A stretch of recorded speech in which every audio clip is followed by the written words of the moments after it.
Caution: to avoid overheating your storage system, you have 5 minutes to replace the Chassis Discovery Module, CDM, once the failed CDM has been removed.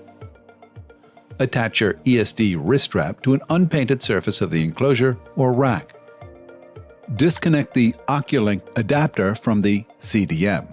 This OcuLink adapter has a release latch on the bottom, but future OcuLink adapters may have the release latch on top. Push the retention latch to the left.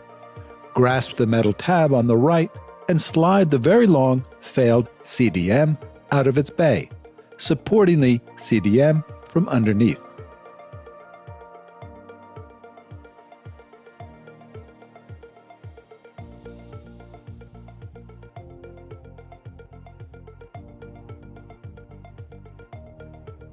While supporting the replacement CDM from underneath, carefully align and slide it into its enclosure bay until it clicks into position.